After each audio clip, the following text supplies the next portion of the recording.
everyone. Tonight we're talking about making New York the kidney donor capital of the world. I'm so thrilled to be moderating this panel discussion and to have myself surrounded with some of the best donors in the universe. So I'm so happy you're all here. Welcome. And so many of us don't want to be at the bottom of any kind of ranking. But for those of us New Yorkers in the kidney community, when we understood that New York ranks at the very bottom among the 50 states for kidney donation, we began to brainstorm how we can turn this around. That is exactly our topic this evening. We are excited to explore ideas about how we can improve our ranking and become a leader in kidney donation. This evening, we have 3 kidney donors on the panel to discuss exactly that. My name is Lisa Thompson, and I would like to take a few moments to introduce myself. I am a fortunate New Yorker who is a kidney recipient. I volunteer to help others through NKR who are desperately in need of a kidney.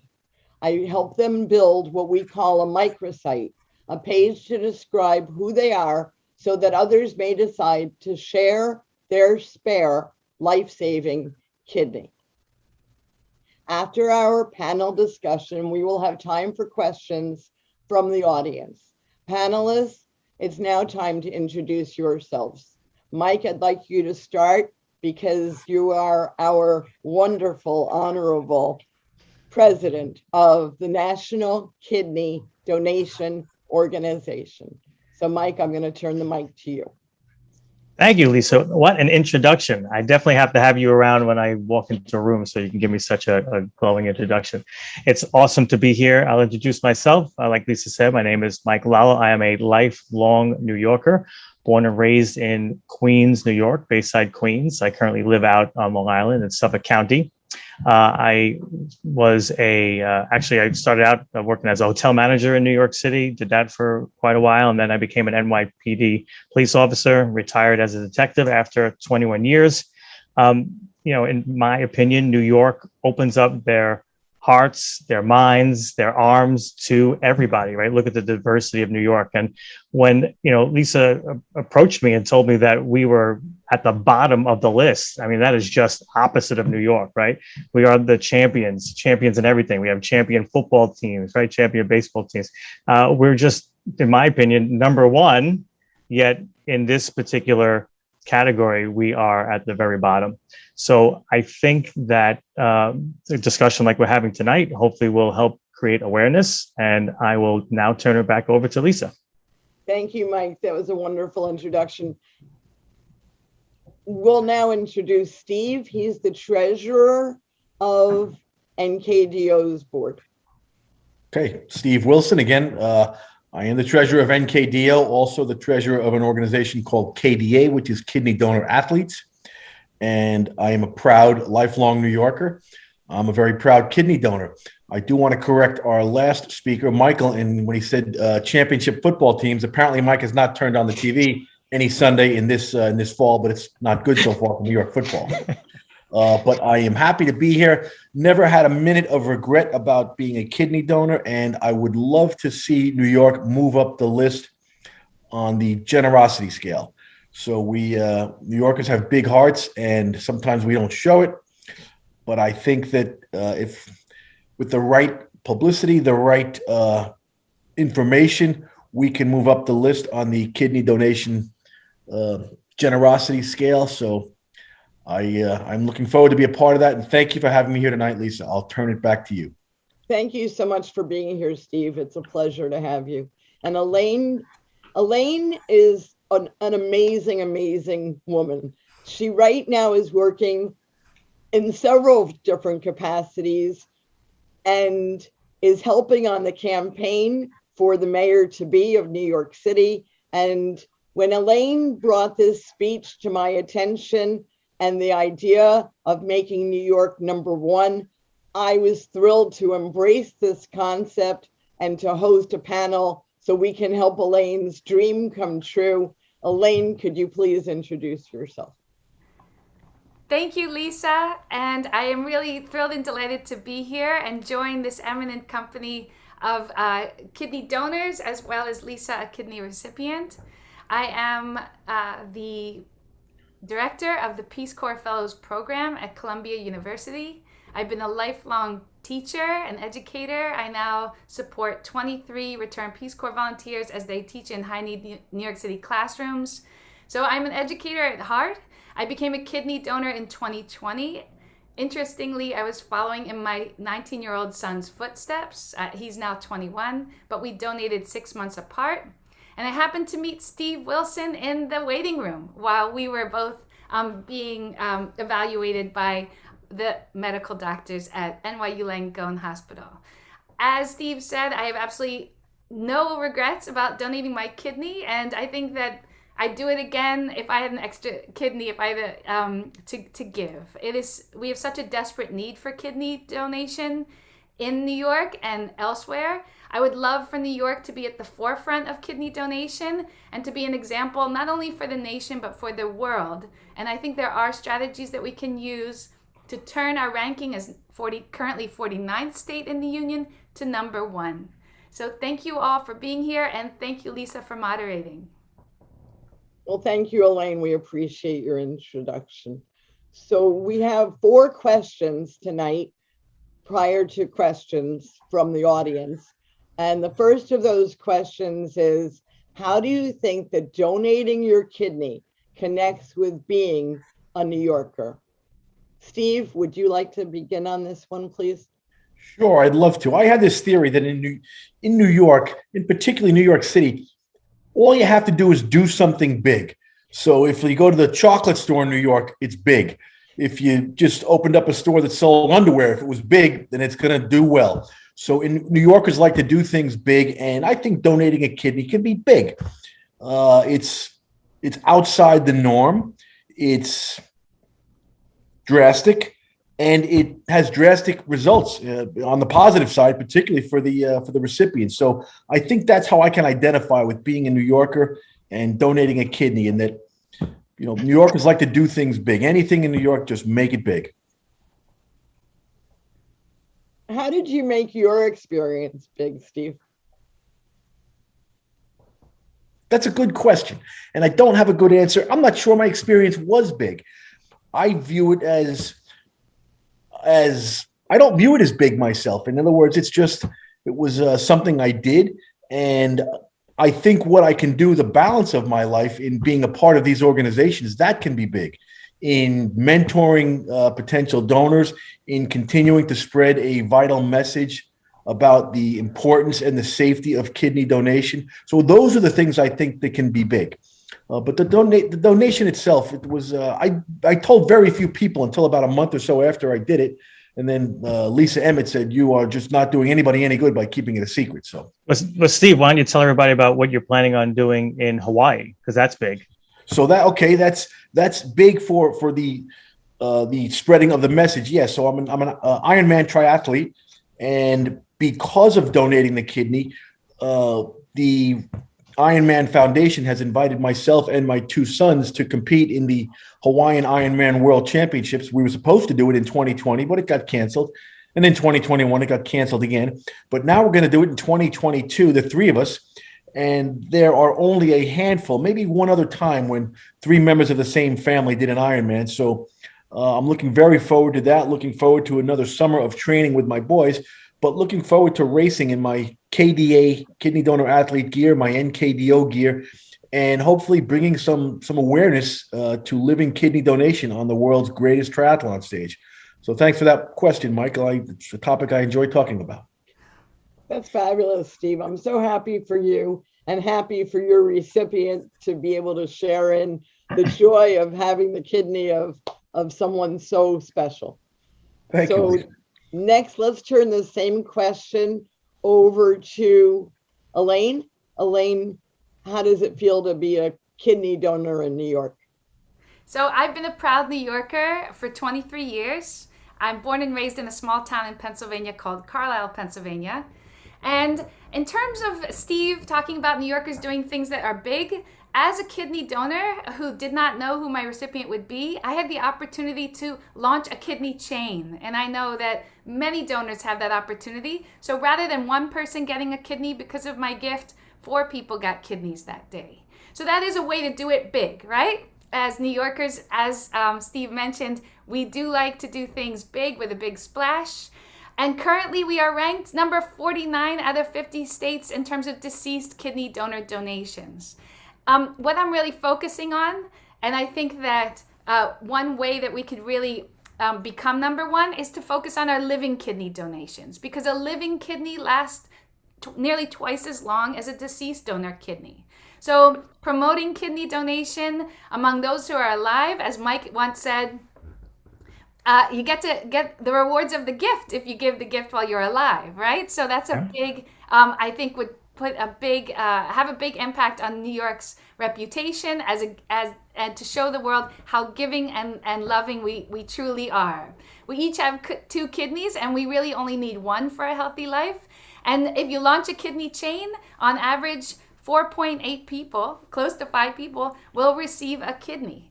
So living kidney donation is the focus of this campaign, and I'm hoping that New York can be number 1 for kidney donation in the world. Thank you, Lisa.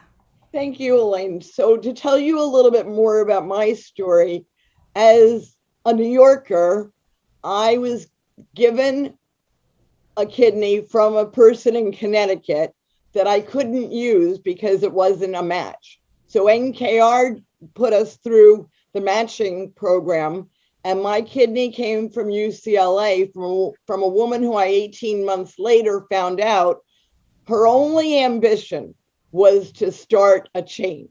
So she was living in Arizona. She gave through UCLA. It was remotely brought to me in New York. Ed's kidney went to Boston. The person giving on Boston's behalf went to Seattle, and the person giving on behalf of the person in Seattle went back to California. So there's nothing better than starting a chain. And because of Kerry McConnell starting her chain, I got my kidney. So thank you, Elaine. The power of chaining is just fabulous. And with NKR and Nkdo, we'll be doing a lot more kidney chaining. Thank you. Steve, can you answer the same question? I'm sorry, Mike, can you answer the same question? Absolutely. So I think I neglected to say in the beginning, and I will say it now. I'm not only the president of the National Kidney Donation Organization, but I also am a living kidney donor. So I have something in common with Steve and Elaine. New York, New Yorkers are really very generous. And I think, from the onset, you talk about New York outside of New York, and we might be considered, dare I say, rude. And I think that's just because New York is just so fast paced. We're moving fast, we're moving all the time. But I just look at my, my friends, my family. We're all in service type business. I could have chose, any career, and I've had 2, and now this is a 3rd. First career was in hospitality management, helping people, right? Second career with the New York City Police Department for 21 years, helping people. Now I get to work, for this great organization again, helping people. The kid that lived across the street from me, who's my best friend, became a fireman. Now is a fire lieutenant in the fire department. So we're surrounded by people who do good things every day and who are very generous with their time, generous with their finances. But when it relates to kidney donation, I just think, honestly, people just don't know. So if we were able to create more awareness, doing what we're doing here, all of us are doing here tonight, and getting this out there, I think it would trigger something in people's minds, because you don't, especially for those of us who are non-directed donors, you don't just wake up and go, I'm going to get this organ taken out of me and just give it to somebody. It doesn't work that way, and the hardest question for us to answer who've given a kidney to a stranger is, why? It's almost impossible to answer, but all I could tell you is that I saw something, right? I tried to help a fellow police officer first, and that didn't work out. Then there was a gentleman, which we'll probably get to later, who had a billboard in Times Square. I tried to help him out, and that didn't pan out. But it put the bug in my head for me to do the research and to look into it. So that's what we need to do. We need to plant all these bugs, or, get people aware, and just like a light switch, it literally would just trigger, right? When people, it's like to donate, or you want to give money to somebody, or you don't just go, wake up today, I'm going to do it. You see something and you're like, oh, that's a cause that I want to, help or work towards. So, as it connects to being to a New Yorker, I think New Yorkers are inherently good. I think they're inherently giving. I think we just need to put it out there so that they know that here's another avenue that they could be just as, as good and great as they are on a daily basis. So your story, Mike, is so interesting in how you gave to your community. It actually is the kind of story that I coach microsite writers to write about themselves, in helping the community to know how they help the community, so that the community is compelled to want to help them. Right. And in your case, of course, as a donor, for you, it was simply an act of continuing donation. So it's just such a wonderful story, Mike. Thank you for sharing. And we're going to move on to question number 2. So question number 2 is, in what ways can we spread the word about the opportunity for kidney donation so that New York can become number 1 in living kidney donation? And Elaine, I'd like you to answer this question, please. Thank you, Lisa. Yes, absolutely. I agree with Mike and Steve. We need to raise awareness about this possibility. Until I knew from my son that we had a chance to give our kidneys to people that we didn't know. No one in my world needed a kidney, but that I could have the opportunity to just lie on an operating table, eyes shut, totally asleep, and save 4 lives. That is a feeling that gives me endless joy. So I think that one way that we can begin to raise awareness, or actually I should say continue to raise awareness, because the National Kidney Donation Organization is certainly committed to sharing the information. I'm a kidney mentor with the National Kidney Donation Organization. I think that in addition to that, we should have a bank of New Yorkers who are living donors and are willing to speak in public spaces like libraries and civic clubs, on social media, and wherever we are requested. And I just, while I'm thinking of it, would like to remind anyone who's listening to this that one way that you can really help the movement to promote living kidney donation is to join NKDO. It's free membership. And the idea is the more people we have as members, the stronger our voice will be. So please consider becoming a member of NKDO. And if you are a living kidney donor and a New Yorker, please consider speaking about your donation. I know I felt at the beginning that this was maybe going to be viewed as some kind of self-promotion, but the moment I met people who need kidneys, my ego went out the door, and I thought, I have this experience, I have this knowledge and an ability to help others follow along with becoming a living kidney donor. So spread the word as much as possible. Thank you, Lisa. Elaine, you made so many really, really good points. So one of the things that people listening can do is to go to nkdo.org and let us have your help by becoming a member, and perhaps becoming, as a donor mentor. We need more donor mentors in order to coach potential donors and to answer the multitude of questions that they have. And training is simple. We will pay you to train, and we are looking for more donor mentors, especially Hispanic donor mentors and minority donor mentors, and any donor mentor is also certainly welcome. Go to NKDO. You don't have to be a donor to join, but in order to be a donor mentor, we would prefer that you be a donor. So thank you, Elaine. And this question is out to Mike next, please. Thank you, Lisa. Elaine hit on something I just wanted to touch on really quick. When I first was told, obviously my wife knew, and then I told my lieutenant at the time about doing this. He's like, oh, you should maybe come forward and tell the police department, and maybe they can help create awareness. And I said, wow, like, that's a really, really good idea. And because although, we have to tell the story, right? So it's like, oh gosh, here's Michael again talking about his kidney donation. How many times do we want to hear him say that? It's important because people aren't going to know about it unless we talk about it. And hopefully Steve is okay with me saying this. I was definitely one of the first several people who got to speak to Steve prior to his donation. And he asked me that question: why did you come forward? He goes, why, and he said, what do you think I should do? I said, what do I think you should do? I said, first donate your kidney and then tell everybody, right? Because that's the only way to increase awareness and to get other people to think about doing it. I did have someone accuse me of when something came out in the press, and he said, well, I thought you were doing this just to do good.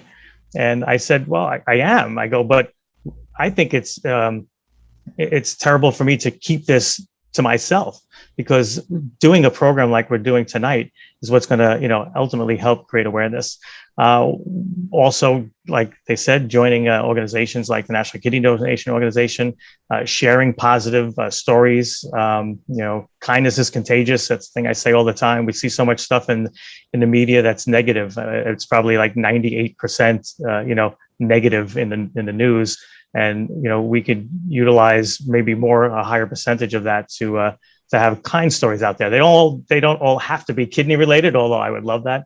But, just getting people to think about, kindness, I think, is very, very important. One of the ways that we helped create a huge buzz is the gentleman I originally tried to help, Mark Weiner, back in 2018 with the billboard. Unfortunately, it didn't yield any results. He got a lot of inquiries, but he got no kidneys, no donors. It just didn't pan out for him. Fast forward 2 years later, with the help of Ned Brooks, who was my kidney mentor, my kidney guy at the time, and all the great people at Nkdo, we said to Mark, we want to relaunch your campaign. We want to do it big, right? New York, right? We're going to do it big. Mark was so fortunate to have a billboard donated to him again in Times Square.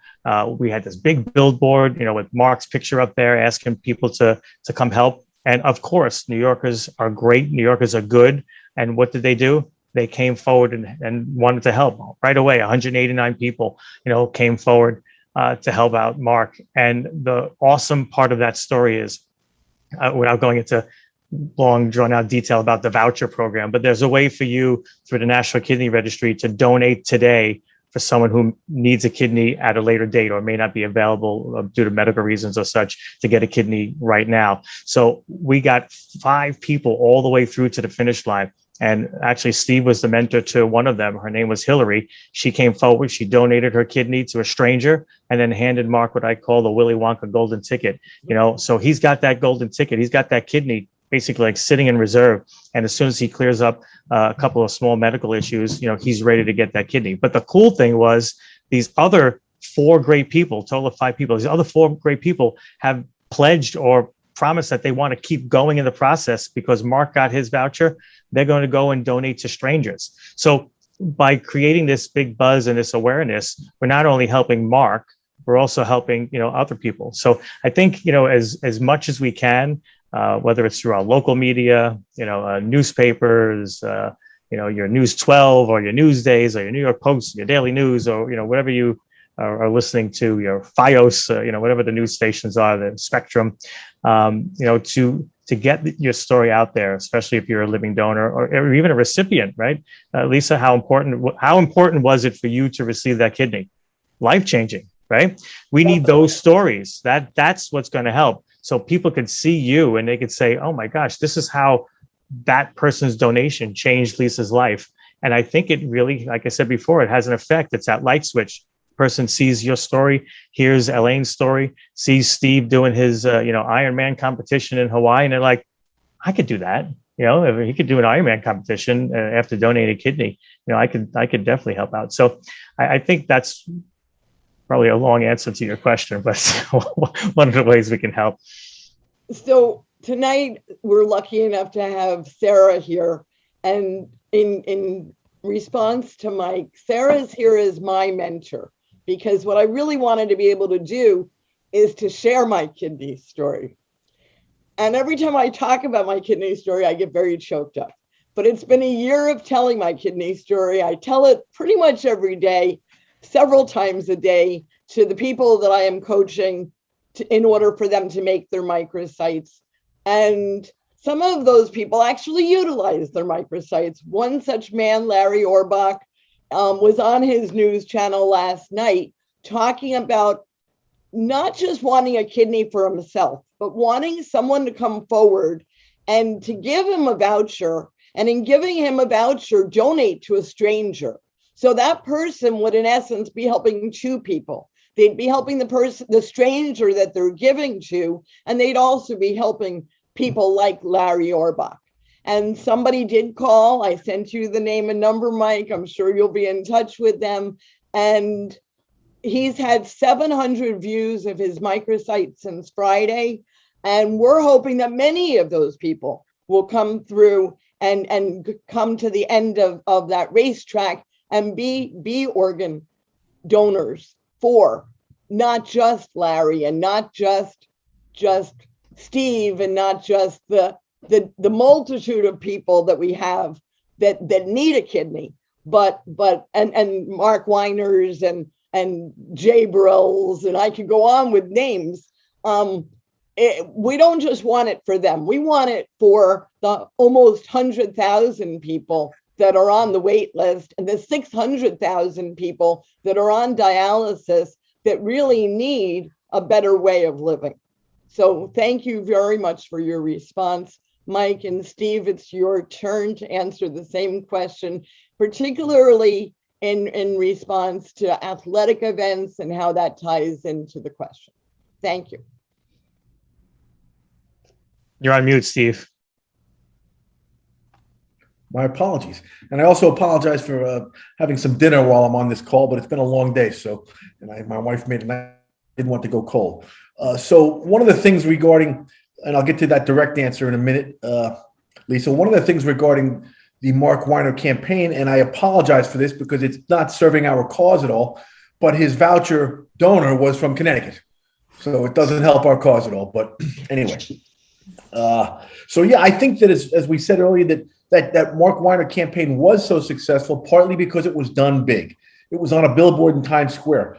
I think billboards, serve the advertising community well. I'd say if we could somehow get it to be on the billboards at Citi Field, at Giant Stadium, at Yankee Stadium, during a seventh inning stretch, just, advertise whether it be NKDO or NKR, and just, or even just talk about, have videos up there about people, Lisa, your story, or Elaine's story, anybody's story, because that's what inspires people to do things like this. So you see that, somebody else has done it, somebody else is living a normal life, and they've saved 3 or 4 or 5 lives through a kidney chain.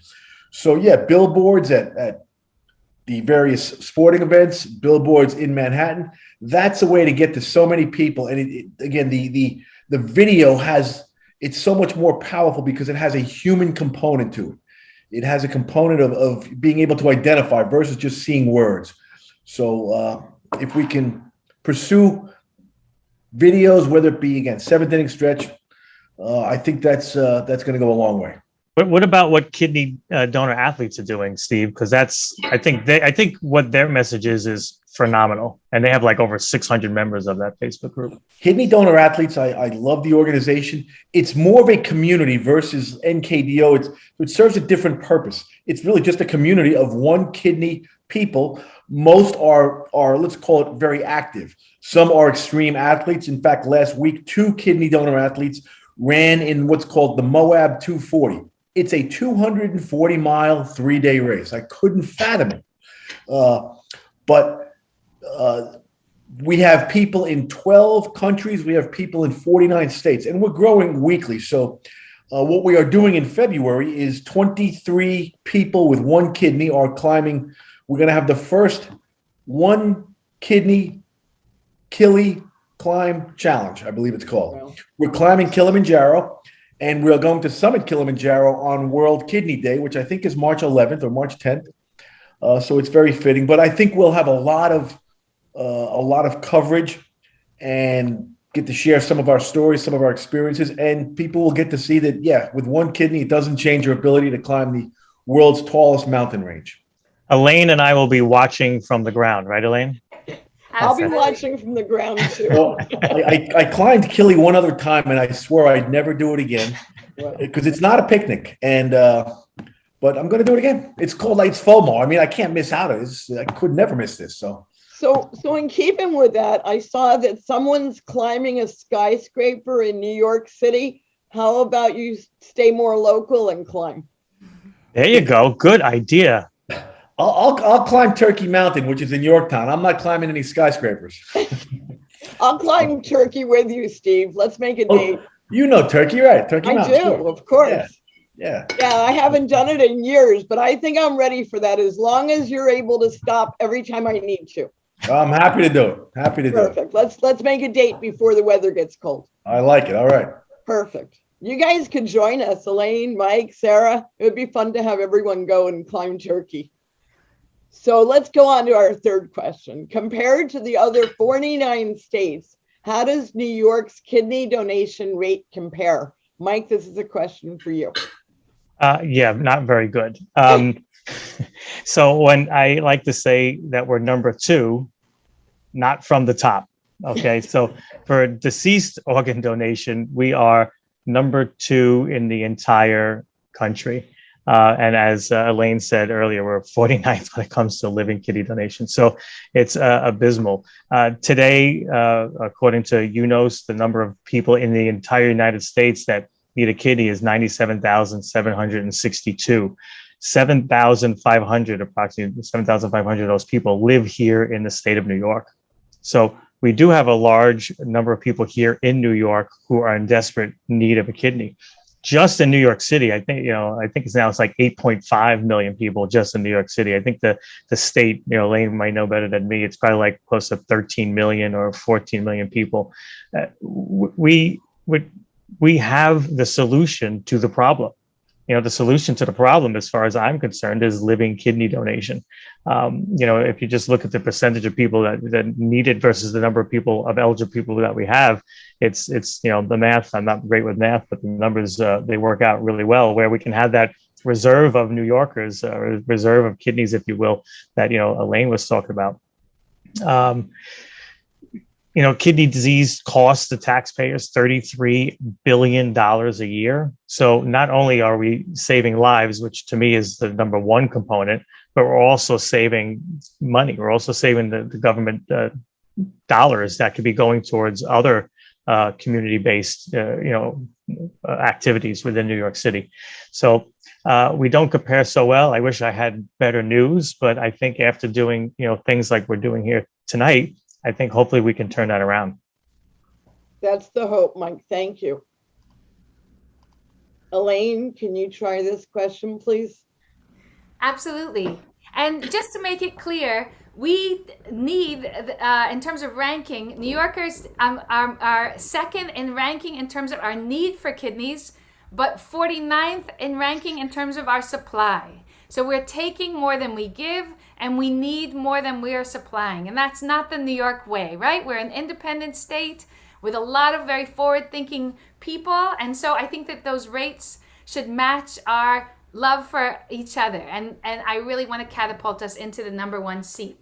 And currently, we have 1,500 New Yorkers who are desperately who will receive a kidney this year. But we have 7,500 total who need kidneys. So that's 5,000 people, New Yorkers who, 6,000 New Yorkers who are going to be on that waiting list. Yeah. And of that 6,000 who are on the New York waiting list, 400 are estimated to die each year waiting for a kidney. And we need to open up our hearts and open up our willingness to give our spare kidney to save those 400 people who are not going to make it just because they were not given the gift that Lisa was given. And so I think in that sense, and in every sense, kidney donation is a life or death issue. And once again, that living kidney lasts twice as long. So let's become number 1 in the whole world for living kidney donation. Thank you. Thank you, Elaine. Steve, how about this question? Yeah, well, I mean, to quote a few statistics, we know that like on average, it takes a New Yorker about 7 years on the waiting list to get their kidney, but the national average is more like 4.5 years.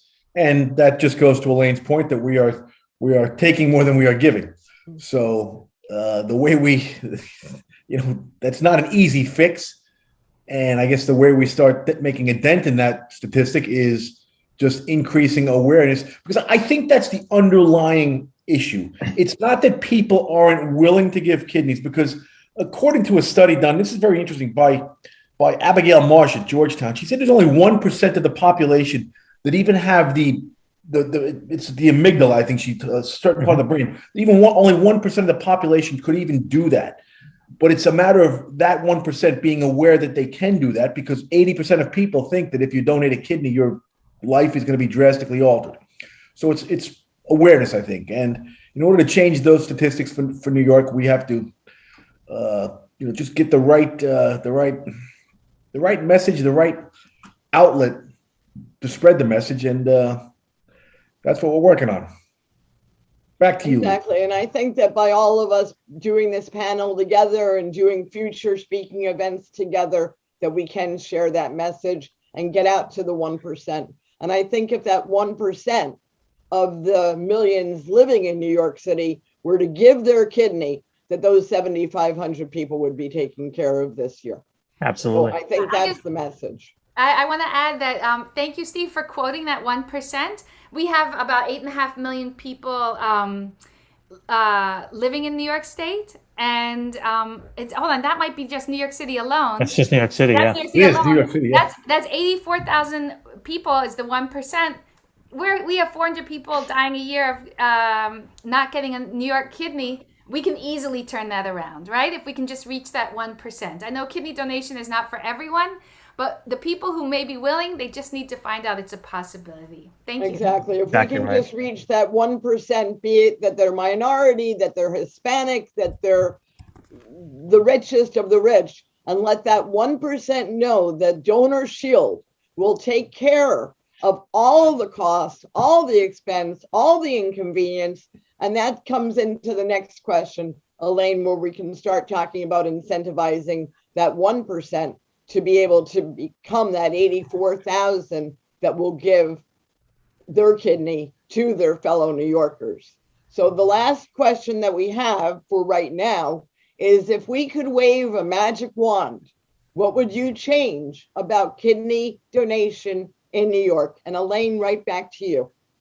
Thank you. So I just want to correct a little bit by the power of Google. New York would have 1% of New Yorkers is 190,000 people, right? Wow. So how about that? That would take care of everybody. Absolutely. That could be. That's above the 100,000. We could take care of the tri-state area. We could take care of the whole national kidney waiting list. So exactly. I think that, we just have to get the movement going. So if I could wave a magic wand, how would what would I change about kidney donation in New York?